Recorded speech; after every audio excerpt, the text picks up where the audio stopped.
Et avec vous, Valère Serre, puisque vous êtes liégeur, artisan liégeur, nous allons parler du liège et du liège corse. Dans votre famille, on est liégeur de père en fils depuis 7 générations. Tout à fait, oui, oui. Oui, moi j'ai vu mon grand-père faisait du liège jusqu'en 2011, à son décès. J'ai appris avec lui. Mon père fait du liège encore aujourd'hui. Moi aussi à l'heure actuelle. Donc c'est une affaire de famille. Alors on dit que la Corse est la première région française concernant l'exploitation du liège. Qu'en est-il ? Oui, c'est la première subrée de France. On trouve, sur le territoire français, on trouve du liège, donc principalement en Corse, mais aussi dans le Var, dans les Pyrénées-Orientales. De toute façon, c'est un arbre qui est endémique du pourtour méditerranéen. Donc on va le trouver plutôt dans le sud de la France, en Corse. Et en Corse, pas seulement dans l'extrême sud, on dit souvent que, voilà, que le liège, on le retrouve vers Porto Vecchio, Bunivad, pas forcément. Non, c'est sûrement l'extrême sud, c'est sûrement l'endroit où il y en a le plus. D'accord. Certainement l'endroit où il est le plus exploité encore, même culturellement, dans la région de Porto Vecchio, de la Piana d'Avret, ou sur la plaine, sur les territoires de plaine de l'Altaroc, Sainte-Lucie, tout ça. Vous avez beaucoup de liège et qui est beaucoup exploité, où ça se constate dès qu'on roule. Mais il y a du liège un peu partout en Corse, en dessous de 600 mètres. Vous en avez beaucoup dans la région, dans le Sartenay, dans le Ritsanès. Quand vous descendez après Loreto jusqu'en bas, vous verrez des chênes lièges sur votre gauche, sur votre droite, partout. Dans le Fiumorbe, dans le Cap Corse, vers Cotitia, même dans le pays ajaccien, dans la Gravonne, à Carbouche. Oui, donc partout sur le territoire quasiment corse. Partout, sur les territoires de plaine, on trouve des chênes lièges. Oui. Alors Valère Serre, est-ce que vous pourriez évoquer pour nous l'exploitation des chênes lièges? Voilà, comment se passe cette exploitation?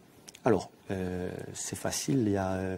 Donc quand on a un terrain, une subraie, c'est-à-dire un terrain où il y a principalement dessus des chênes lièges, le propriétaire du terrain, 80% de la subraie corse appartient à des propriétaires particuliers. D'accord. Souvent, on va appeler donc un liégeur, quelqu'un qui fait mon métier, il y en a plusieurs en Corse, qui va venir donc pour récolter ce liège à l'aide d'une hache, c'est le principal outil du liégeur. Il va retirer l'écorce, c'est-à-dire la partie liège du chêne liège. Le fait de retirer le liège du chêne liège, ça s'appelle démascler. D'accord. Donc il va démascler les arbres. Ensuite, il va peser le liège qu'il a récolté, puis payer le propriétaire. Il y a un coût qui peut évoluer d'une année à l'autre, mais payer le liège qu'il a pris, le ramener sur son dépôt, le trier. Il y a différentes qualités de liège. Avec certains morceaux, on peut faire des bouchons avec le bon liège, on dit qu'il est bouchonnable. Avec d'autres, du liège de moins bonne qualité, il va être broyé pour fabriquer. Justement, c'était ma question suivante. Sous quelle forme peut-on commercialiser le liège? Alors, la principale des bouchées reines du liège, c'est le bouchon. Ah, c'est pas la construction, l'isolation? Non, je dirais en premier lieu, c'est vraiment le bouchon. Déjà parce que le bouchon en liège, même s'il y aura un débat, mais est irremplaçable pour un bon vin, pour un grand vin. Ça permet de respirer, ça permet au vin d'évoluer. Donc il y a une énorme demande. La production de vin augmente dans le monde et l'industrie du liège et l'industrie du vin sont deux industries totalement interconnectées. Il ne peut pas y avoir de grands vins sans fabrication de bouchons, comme il n'y aurait pas... Et vous travaillez avec des viticulteurs insulaires?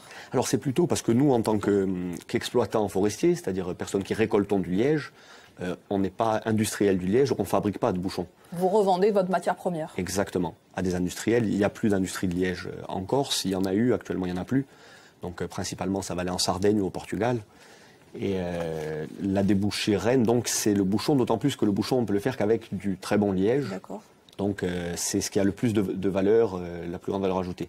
Et en effet, ensuite on fait beaucoup et de plus en plus, mais c'est déjà plus récent, des matériaux d'isolation. Le liège est un matériau qui est intrinsèquement isolant.